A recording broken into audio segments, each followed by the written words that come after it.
Yo, what is going on, my squad? Look, we got something wacky, right?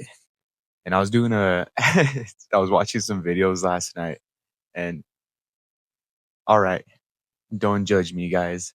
This is a rabbit hole, right? And I was watching Uncanny videos, and if you guys don't know, right, Uncanny is basically a phenomena that happens for objects that appear to be almost human-like, but are not human at all. You know what I mean?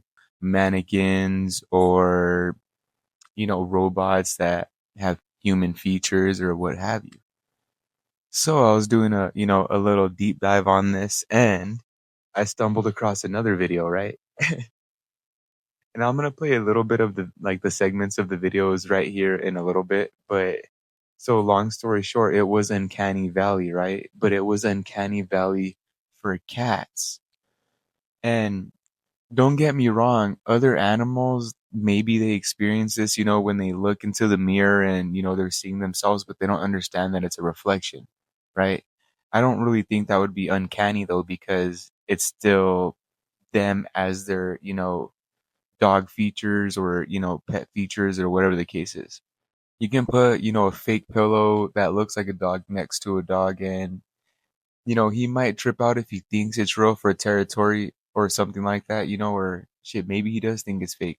Who even knows? But for some reason, right? I don't know what it is, but with cats, it's on a whole nother level, y'all. Like, okay, so cats are already weird as fuck, right? Cats are creatures that I will never understand, right? They're nocturnal. I don't even know what goes on in their brain. Their zoomies are like 24/7. And it's crazy how they can like zoom in and zoom out and shit. Cats are just a different breed of animal, right? So here's the thing. When it comes to Uncanny Valley, I don't know what it is, but these people, were basically putting on, cat masks or they had like a fake cat pillow or, a plushie or what have you. And these cats lost their shit, yo. Like, when I tell you these cats lost their shit, yo, these cats lost their shit. Let's play a little bit of the videos and break it down. Mama, come here.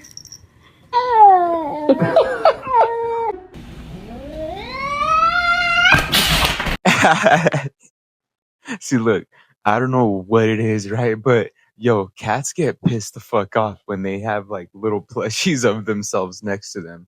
I don't know if it's because they don't understand it or okay, you know how Uncanny Valley works for humans, right? This is basically okay, so when we see something that's uncanny and we get creeped out by it, we see stuff like this, right? Or, we see stuff like this. Things that we can't quite explain, but they have human-like features. Just like how can I explain it? What's Uncanny Valley? Okay, you know what's Uncanny Valley? Say you had a friend, right? And they completely shaved off their hair, shaved off their eyebrows and what have you, right? And you weren't used to that. And from far away, they just, basically had like a smile on because they were happy and all you see was the big eyes and, stuff like that. What does a cat see? Do they also see the same thing? Does a cat experience Uncanny Valley in a way that maybe it looks like this? Or, maybe it looks like this. So I don't even, I don't understand it, but they get riled up. Like these creatures get pissed the fuck off. Let me tell you. Yo, guys, stay tuned. We're gonna be breaking down a little bit more of a channel analysis later. Pate!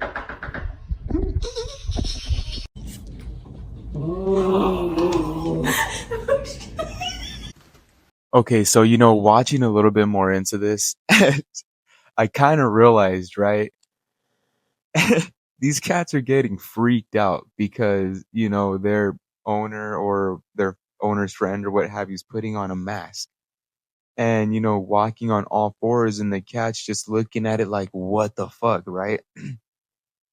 Now okay, in the cat's defense, and I know cats can't speak for themselves, right? But as a human being, right?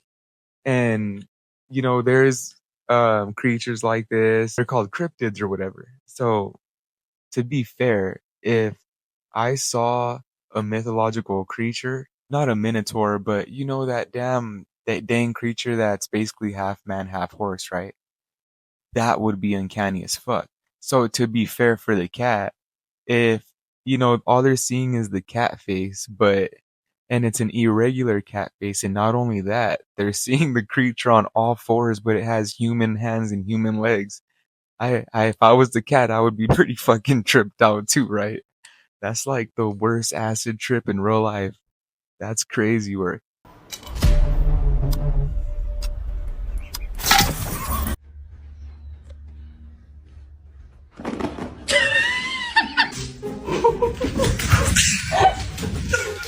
And I've never seen that kind of behavior in my life when it comes to a cat. Okay, so myself, I haven't really been around much cats, right?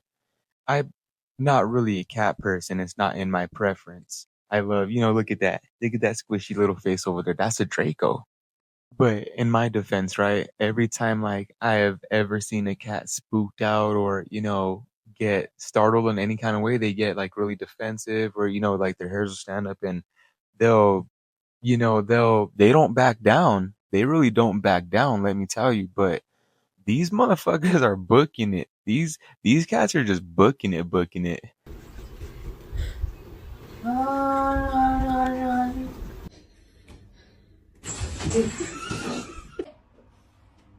Oh my god, what is that?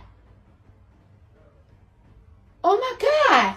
What is So that about wraps up the rest of the videos, right? And okay, it was just, this was something that was just very interesting to me. And I don't know if this is just something that I thought was a coincidence or if it's something that's actually, a real behavior in this specific type of animal. So, do a little bit of, some science.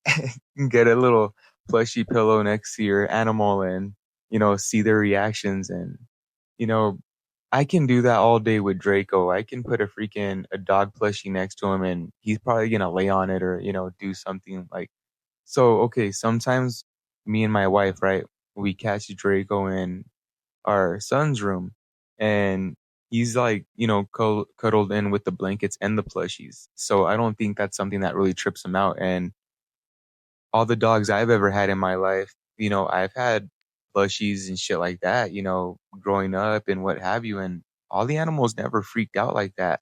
But I don't know what it is. It's just with cats. But so all right, we're gonna break down a little bit of the channel, right, and analysis. Because this is the end of the video, guys, so we're wrapping up. Check out Uncanny Valley for cats. So as you guys know, I deleted Call of Duty, right? And so it wasn't really my choice. Well, I mean, it was my choice at the end of the day, but why I deleted it wasn't my choice, right? Because it had that stupid update and it took everything off of my console, on my data, what have you, because they optimized the app. Even though the app still takes about almost the same fucking amount of room after you're done downloading everything, right? So I've been getting into video games lately and, solo playing and just experiencing new things again. And your boy, right? Okay, so we're playing a few games right now. Your boy's playing Dead Space, right? The first one and the remastered one on PlayStation 5. That shit is scary, let me tell you. Have all the lights off and everything. Shit. Those jump scares in that game had my motherfucking that had my whole being like, "Whoop." I'm just kidding. You got me with the hey. Shit. No, but we've also been playing the first Borderlands because I want to get into playing Borderlands 4, but I have all the other ones. So, I want to. Okay, here's the thing. When we're kids, right? Well, I mean, unless you're a freaking kid that's already like super conscious and trying to figure out the meaning of life when you're freaking 8 years old, which is wild. But when you're a kid, you're just playing video games, right? And you're not thinking too much of it. You're just defeating the bad guys and you're just collecting weapons and looting and shooting. You know how the game, it's a looter shooter. You're looting and shooting. That's what you're doing, right? But when you get a little bit older, you start, wanting to, you start, yeah, I can't even talk. Yeah, you start, motherfucker. Hit ass. Damn, what the hell? You start enjoying lore more and you start getting into stories and backstories of characters or what have you, or at least for me, I enjoy lore like a mofo. I love lore. So I started playing the game, but actually pay attention to the story and actually, not missing out on secrets and characters and trying to get, a understanding of the characters' backstories or, even as simple as an NPC just interacting with you. So it's fun, yo. Like the story of Borderlands is good. Yo, Dead Space, the story of Dead Space is good. It really is. And when I do a breakdown of the games that I'm playing right now and, another video, which is going to be pretty cool, I'm going to have like gameplay and, a discussion on it and a breakdown on it. So be tuned. Stay tuned for that.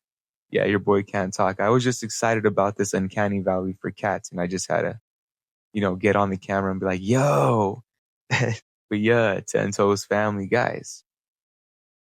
I've been, thinking a lot lately and about what to do with the channel, right? And not more or less about like the direction that I'm taking with it, because I already found my path with it. It's just about what's interesting to cover, right? Because I don't want to cover everything that someone else is covering, even though I can cover it and make it interesting, right? Or make you guys laugh with it. Because as you know, your boy's funny and handsome. Hey, that's kind of confidence you need. But yeah, if you guys have any suggestions, yo, drop in the comments what I should cover. But yo, the next video that we're gonna be covering and doing a breakdown on, y'all are gonna be laughing at that one. That shit's funny, but it's also pretty sad, but it's funny. But yeah, so just had to get on the camera today and talk about it. But yo, on to the next one, family, and later.